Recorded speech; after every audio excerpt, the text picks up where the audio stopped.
Hello, everyone. Welcome to the second episode of the Music Mind Lab. Today, I'm joined by Sydney Li-Jenkins. Sydney is an absolutely incredible violinist and one of my best friends, and I'm so happy to have her here today. Thank you so much, Sydney, for being here. To start off, Sydney, how about you introduce yourself a bit to us? What instrument do you play, and when did you start? So I play the violin, and I started when I was 3.5 years old. Back then, when you were starting, did you already know that, oh, I really want to practice this seriously, or was it more of a fun hobby back then? I feel like it was more of a fun hobby, but when I started, my mom was the one who put me into lessons, and she was the one who was like, "Oh, I really want to hear beautiful violin music playing throughout the house." So it was definitely more of her I want you to play violin, I want you to start violin. But definitely as I started playing, I was like, oh, this is actually really fun. So I just wanted to continue. Was there ever a moment in your journey since when you started up until now where you felt, oh, maybe I don't want to learn the violin? This isn't what I want. Did you ever feel that way? Or was it more always kind of a positive journey? Um, there have definitely been moments. I feel like when I started and kind of until I was 11 or 12, I liked playing the violin, but I was kind of okay, this is practicing is really boring. I hate practicing. If I have to practice, I don't want to play the violin. So I was it was kind of a love-hate relationship, but I feel like now I've kind of settled more into it, I think. Do you think there is a specific cause or maybe it's a few causes for your change, for your settling more into liking the violin more? I don't know if this will make sense, but kind of before the past few years, I was really focused on technique and playing everything super in tune and doing all the technique right and playing with straight bow and all that stuff. That was my obsession. And then I kind of I don't know, went to festivals and I met other musicians and I got to hear them play. And I was oh my God, there's actual music, there's actual messages that they're conveying and stories, and it's actually really pretty to listen to. And from the performer's perspective, it's really nice to put something together and express your emotions and a story to your audience. And I think that was kind of what changed it for me. I know your teacher, Professor Tsai, is really big on technique, and you're also mentioning how you were really focused on your technique in your earlier playing. Do you think it was more so the product of, I really want to work on my technique, or do you think your teacher had any influence on that? I think definitely. Obviously, you probably know, but Elbert's very straightforward. He was nice for the first couple of years because I started with him when I was really young, but definitely when I was 7 or 8, he started being okay, 20% of that was out of tune, or your bow is so crooked, so. And I think obviously I really appreciated his constructive criticism, even though I definitely at times I was okay, maybe it's a little harsh, and sometimes I didn't feel the best about my playing. But it definitely opened my eyes, and I was okay, well, I need to work on my intonation more, and I need to do better vibrato and stuff.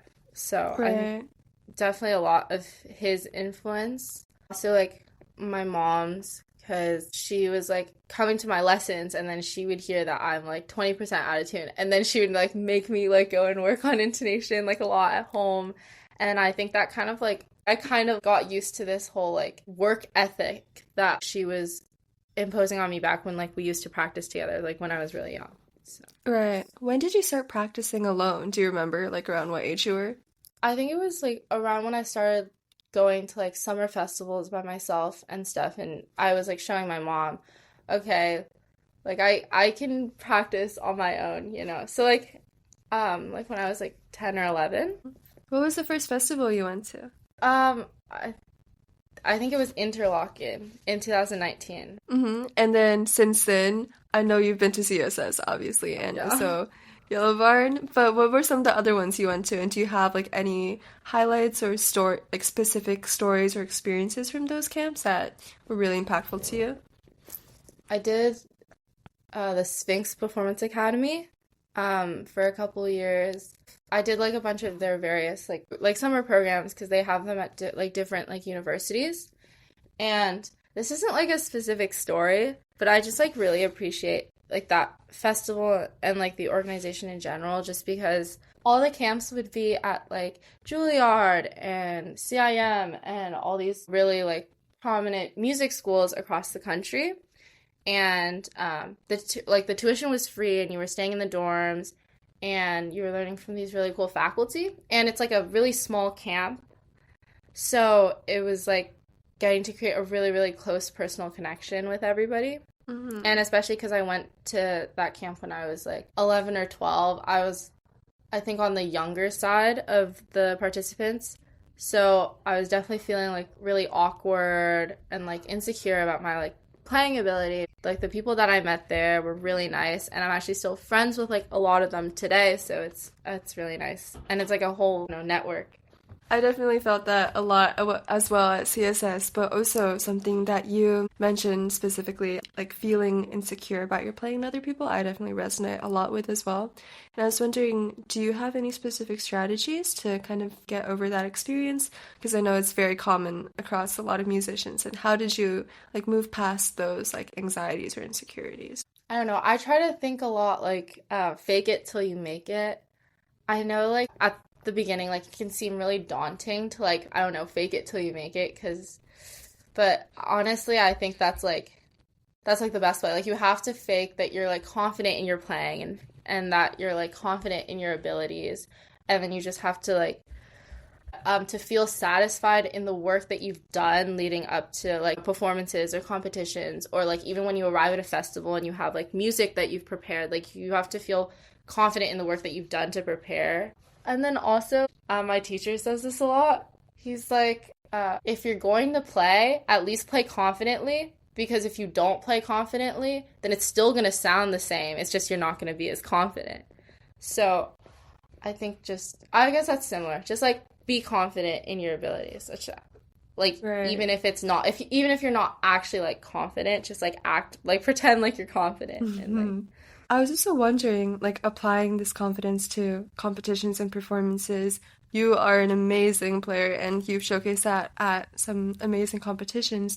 So could you talk a bit about your experiences there? And did you learn anything else, like, regarding, how to stay confident on stage, any, like, how to ease anxiety, maybe, like, stage nerves?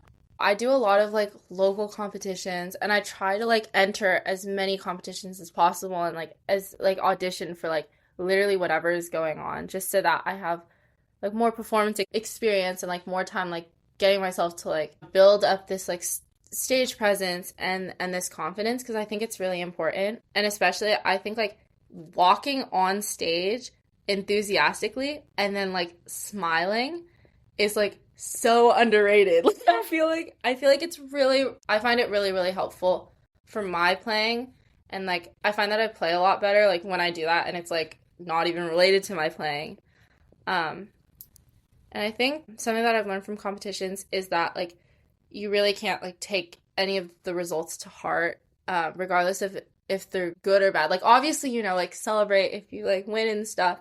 I think especially, if you don't get the result that you wanted in a competition, like it literally has nothing to do with like your worth as a person, or especially like even like your playing skills or like how you played, because obviously there's just like so many factors that go into like judging and stuff. Like it literally could be down to like what piece you chose to play. Like I don't know. I just feel like there have been times where I've like done like a competition and I was like, oh wow, like oh I'm really sad like I didn't win. If I participate in a competition and I like don't win, and instead of like getting bogged down, which is like totally normal. Like I still definitely do this like any competition that I like don't do very well at, but definitely like keeping the mindset that it's really not about me. Like it doesn't even have to do with my playing. It's like separating the competition from me, and that's like I don't know, keeps me in a healthy mind space. Also, another really important thing to a lot of musicians, in terms of mental health, what you were saying just now, is balancing music, with the other parts of their life. And I was wondering for you, being the incredible, amazing academic weapon you are, like how do you like manage your time and balance, practicing music and participating in so many competitions with the other parts of your life? I feel like it definitely can get like really, really stressful, especially when there's like a lot of like assessments piling up and like essays due, and then it's like, oh my gosh, I have like a concert, and then I have like all this other like rehearsal stuff. I'm like not a very organized person, so this is like really hard for me. But what I've been trying to do this year is I don't know, you inspired me like with your whole like organized practice schedule. Like so I was like, okay, like that's really cool. So I'm trying to like start organizing because I would be like in the past I would be like, okay, I'm gonna do my homework when I get home, and then at some point I'm gonna like start practicing, and then I would like do homework after or whatever. But it was never like that cemented. So I'm trying to like have like good time management and like organize my day so that I have like enough time to get through everything. And I also try to like, especially for like tests and like essays and big performances coming up, like I always try to like plan that out in my calendar. So I literally just put all my like anything that I have like in advance. I just like put it in. So then I'm like, okay, like I have a performance in a week. Like let me practice this amount of like this many minutes for like this thing, and then this many like, and I try to like rank it by like priority and whatnot. And then also sort of like, okay, I have a really big test tomorrow, so maybe I can cut down a little bit on my practice so that I can like study more for my test. So I don't know, trying to have like a good balance between the two is really hard. I'm so happy to hear that I inspired you. That's so sweet. And I was also, I was wondering if you could talk a bit more about your other practice advice, because, organizing practice, your practice time, that's a big thing. But also when you're actually practicing, do you have like any tips as to, how do you practice like efficiently? Any techniques that help you practice like specific passages most effectively? So when I practice, I usually try to start with like a full run through of everything with the tuner, and I try to do it really really slowly and have every note be worth the same, like the same beat. So just no regard to rhythm, just to like get like preliminary intonation stuff down, and obviously like going back a note or going back like a couple notes if it's out of tune or something. And then I try to like work on rhythm after that. And then I, especially like if there's any like fast parts or like tricky rhythms, like I try to go and do that really slowly. And I think this is actually something Simon James talks about a lot, but it's like incrementalization. But it's Mhm. like sort of like moving up the tempo really, really slowly. I think he's using it more for like over a long period of time. But obviously if you don't have that much time, I just like move up the speeds like once I feel like comfortable in that speed. And then obviously then you can start when as you're speeding up, like you can start adding like musicality and like your dynamics, and start thinking about like the things that you want to express in the piece. And as for like practicing technique or scales, do you have any advice for, how to practice that effectively? Like what kind of scales do you usually practice? Like what does your routine look like? I go off of the Carl Flesch scale book. And I used to have like a pretty unhealthy relationship with scales, which is like a whole another story. But anyways, I'm like trying to get back into like doing it in a healthy amount regularly. I don't actually do that much scales, but obviously if your like main thing that you're working on is intonation or some sort of technique that you're really trying to hone through your scales, then obviously, you should spend maybe more time. I do the 3 octave scale, and then all the arpeggios. And for those, I like do his whole like acceleration type stuff. So Mm. it's like for scales, it's like 1, 2, 4, 8, 6, 8, 12, 24. And then for like the arpeggios, it's like 1, 3, 9. And then he like calls it fast 9. And then and then I always try and do on an ideal day, I get through like two things of double stops. Like, I don't know, the Carl Flesch book kind of has like these like multiple lines. Like, it's like a weird like extended scale, but it's like for the double stops. So I try to get like, I usually go on a rotation between of thirds, octaves, fingered octaves, and tenths. So then I try to get like two in every day on an ideal day. This is jumping around in topics a little bit, but in addition to being an amazing solo violinist, you're also an incredible chamber musician. And I was wondering if you could talk a bit about your experience with chamber, when that started, when you started with your trio, and maybe like what things you learned from that and what valuable lessons you've gained from that. Mm. I'm part of this SSCM pre-college, and so they have a program, like a chamber music program, where they basically match groups of people of similar level every single year in like a group. And this is sort of like how I got started in chamber music. And but then, oh my gosh, I feel like all of my awakenings have happened at festivals. But obviously, like, um I think a really big festival for me in terms of chamber music was definitely Music at Menlo. And this okay, to be fair, this was like already after I had like decided to stay with my trio like another year, but this was kind of like my awakening into like actually like truly enjoying chamber music and like really having fun. But it was like because obviously, at festivals like you go and you sight read with like friends and stuff, and that's really really fun. But I feel like for Music at Menlo, like it was like the pieces that you're actually going to be like performing for like big audiences and stuff, it was like you can have a lot of fun with that. And I don't know, I just really enjoyed like, I don't know, just like working in a group, because sometimes like practicing can feel like really boring because you're like alone and you're just in the same like environment all the time. But definitely like chamber music, it's just like feels like hanging out with friends, except you're like doing something that you all enjoy and you're making music together, and it's really beautiful. So I just think that like that's sort of how I like got more into chamber music. But before that, like I guess the year before, got placed with my trio and we were working together, and it was so awkward the first year. Like we like barely knew each other, we barely talked to each other. But I don't even know what it was. It was like we clicked. Like it was like I barely know you, but like, we're playing together. It was like such a bizarre experience. But then I was like, I actually really enjoy working with them. Even if we're not that close right now. So we actually decided to stay together.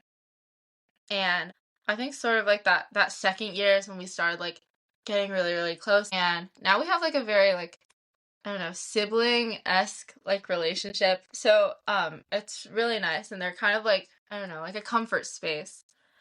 And they're people I can like joke around with, but also it's like, we have to lock in at the same time. So I don't know. I really enjoy working in that group. And this is our, I think, third year together.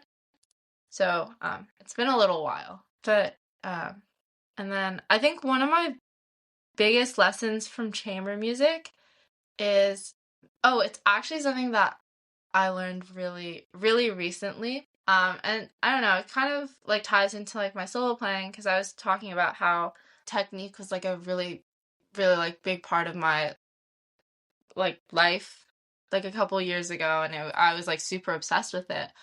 And especially like when you get into chamber music and you're just thinking about, I don't know, like playing together with other people and playing the same articulations and playing the same like bowings and being in tune.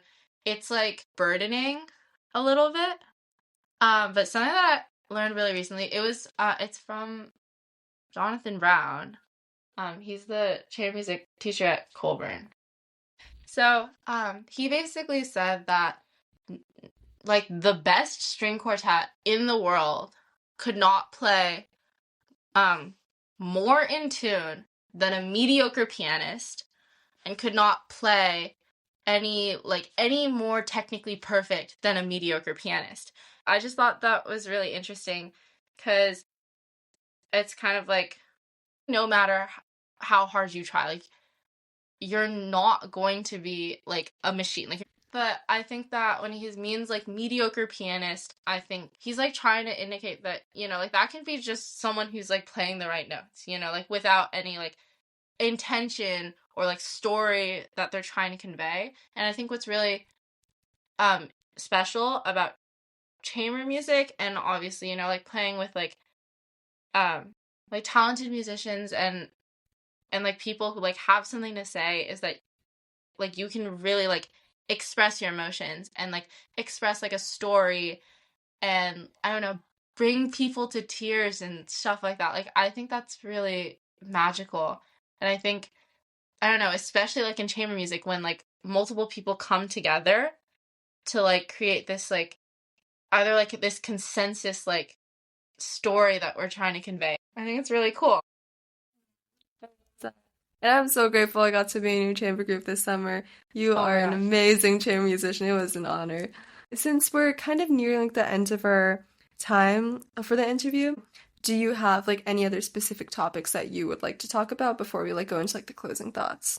Because I was talking about like my like scales earlier, and then I was thinking about like my weird obsession with scales. So maybe is it okay if I like say that story and like Of say what I like course. learned from it? Please do, please. Um, so basically I was like super obsessed with technique, but I was also like I didn't like practicing that much and whatever. So I just had like a really bad scale schedule. So I would like barely practice my scales and stuff. Or like I would Mm. like there'd be literal weeks where I was just like not practicing scales, and then all of a sudden I would get this like urge to practice scales, and then I'd be like, okay, I have to do scales, and then I would only do scales.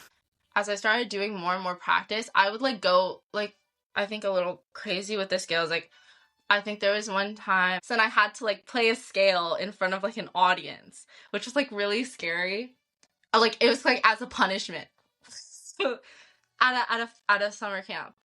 So then I had to like play a scale in front of an audience. And then I was like, oh my gosh, I've barely been practicing my scales like this entire festival. So and then I went, and then I literally spent 9 hours playing scales. Like I was like, this is absolutely crazy. Like I've never, I don't know, like just thinking back, like that was it was a really I don't know, it's weird to talk about scales like it's some kind of weird like addiction, but I was like addicted. Like I could not stop. Like on the days that I would like practice like a lot of like just scales, I was like, I can't stop playing scales. Like I have to do like like this many hours. Like I just have to do it. I don't know. It was really like detrimental to obviously like my physical health, I think. Like I was like pulling like crazy hours to like get practice in throughout the day, and I was like at a summer, I would be at like summer camps and stuff, and it would be like I have classes, and then I would still try to get in like 6 hours, and I don't know how I did that, like looking back.